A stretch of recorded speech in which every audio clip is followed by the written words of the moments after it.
Bai, badakit. Badakagu Moodle ikastaro bat, huts-hutsa dago, eta zer egingo dugu?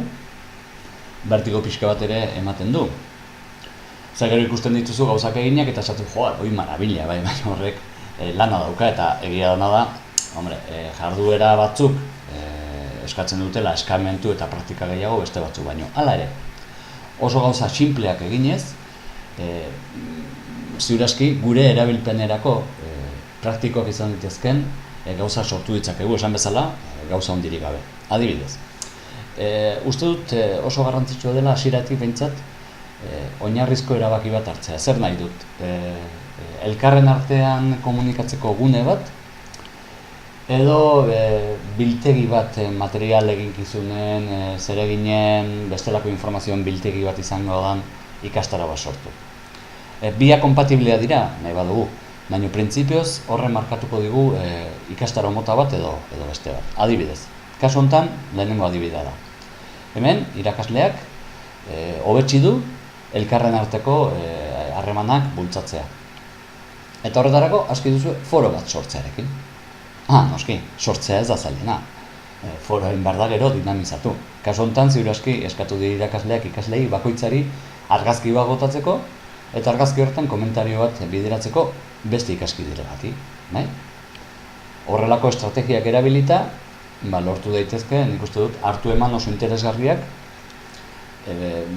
baita ere ez bakarrik online ari diren ikasleekin, ze kasu honetan online ari dira, baizik eta aurrez aurre direnekin, eta bar, lanketa batzuk bideratu daitezke horrela, elkarren arteko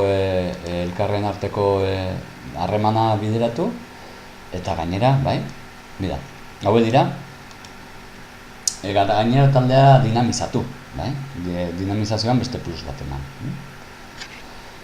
Hauek dira ikasturte osoan zehar bidalitako mezuak.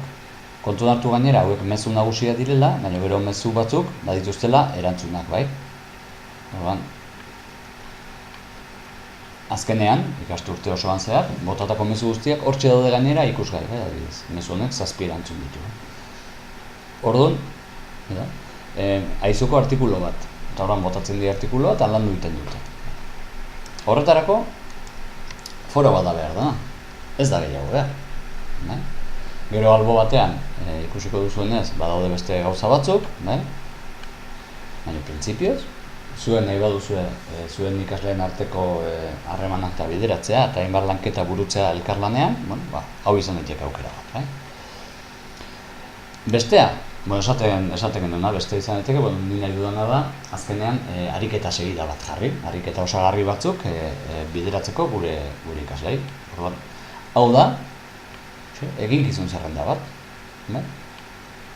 Eginkizun hori komplikatu daitezke izugarri, izan daitezke oso gauza elaboratuak edo izan daitezke oso gauza sinpleak, izan daitezke guk sortutakoak edo beste batek sortutakoak. Adibidez, ikastaro osatzeko bakarrik edo gehien bat, bi tresna erabili ditugu. Alde batetik loturak egiteko Moodlek eskaintzen duen jarduera, eta orduan dira, guzti hauek dira, edo geuk egindako, edo beste batek egindako gauzetarako loturak, besterik ez, eta etiketak azalpen hauek emateko. Eta kitxo, eta ikastaro osoa hortxe da. Ikastaro egituratu bada, baina hoxe, foroekin eta etiketekin, foroekin barkatu, URL-ak txertatzeko tresnarekin, edo web orriak txertatzeko tresnarekin, eta etiketekin ikastaro bat daukagu. Ez dugu gehiago behar. Noski, hori komplikatu daiteke asko. Adibidez, hemen badirudi ezer ez dagoela, baina sartzen banaiz, hemen topatuko dut ikaso unitatea. Eta hauek dira unitate oso egituratuak. Ikastaro baten unitateak. Sartzen banaiz gauza bakoitzean, daukat pauso bat, dena oso... Orduan, hau ere posible da, baina honek noski, beste esandakoa, beste praktika, beste eskarmentu eta beste teknika maila bat eskatuko dizue. Orduan, edo izan daitezke ere, zergaitik ez, biltegi, ikastaroan nahi dudana da, nolabait, ikasturte osoan zehar erabiltzen dugun materialen edo gauzen bilduma bat, ez galtzeko alde batetik, beste batean erabilgarri edukitzeko, baina baita ere, edozein momentutan ikasleak edo neu kontsultatu izateko. Bueno, horretarako, adibidez hau da, autoikaskuntzarako, autoikaskuntzako ikasleentzat sortutako ikus-entzunezko bilduma bat. Horrela, irakasleak ez du ibili behar, ikasle bakoitzari, dagokion entzungaien edo bideoen kopiak egiten. Ibili behar, bai, ez du horretan ibili behar, ze hemen ditu. Orduan ikaslari esaten dio, joan zaitez, bilatu ezazu behar duzun entzungaia edo bideoa, eta bertan entzungo duzu zenean. Bertan entzun, edo ikusiko du, edukiko du lotura. Bai? Eta orduan, ikastaro honen itxura hauxe da. Daude, kasu honetan hau glosategi bada, baina, bueno, bai? Ez dago besterik, horixe da, hortarako erabili nahi du. Ni bakarrik nahi dudana, hau. Bueno, zergatik ez, bai? Azkenean, bakoitzaren erabilpenerako, nolabait interesgarriak izan daitezken tresnak eta ibiliko ditugu. Ez pentsa zenbat eta komplikatuago izan zenbat eta gauza gehiago orduan eta interesgarri izango dela, ez? Bakoitzak erabilpen bat emango diogu eta hortarako behar ditugun tresna behar ditugu. Bai, takitxo. Horregatik esaten dizuen, importante dela oso erabilera sinpletatik astea. Adibidez, beste tresna oso erabilgarri bat eta beste helburu erabilgarri bada, nik egin nahi duena da ikastaroaren nolabaiteko halako eguneroko batekin nolabait esateko, bai? Adibidez, horretarako egutegia erabili daiteke.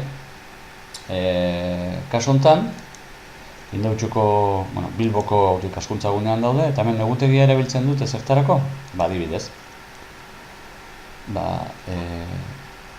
Mintza saioetan landuko dituzten edukiak bistaratzeko aldez aurretik. Adibidez, horrela ikasleak badaki, maiatzaren 7an autoaren garaian bizi gara gaiaz arituko direla, eta ez bakarrik hori baizik eta klikatzen badu.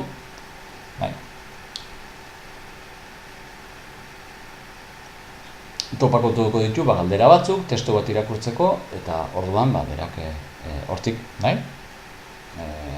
nolabait gaia jorratzeko mintza saioa baino lehen. Badaki, maiatzaren 15an adibidez, prime time hontaz arituko direla.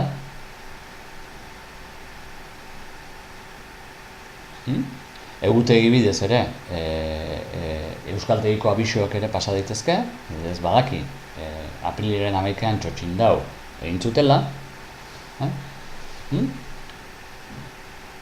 Orduan, egutegia bera, oso tresna beratxo izan daiteke hortarako.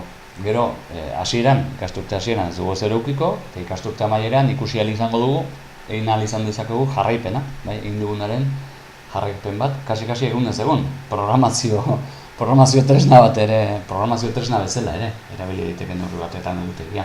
Tresna baino, programazioa gordetzeko tresna bezala, Eta horixe dira erabilpen batzuk. Ikusi duzuenez, oso gauza sinpleekin, egutegi batekin, foro batekin, URL-ak txertatzeko tresnarekin bakarrik, sortu ditzazkegu, oso gauza interesgarriak, irakasleek sortu dituztelako, oso gauza interesgarriak. Orduan, animo.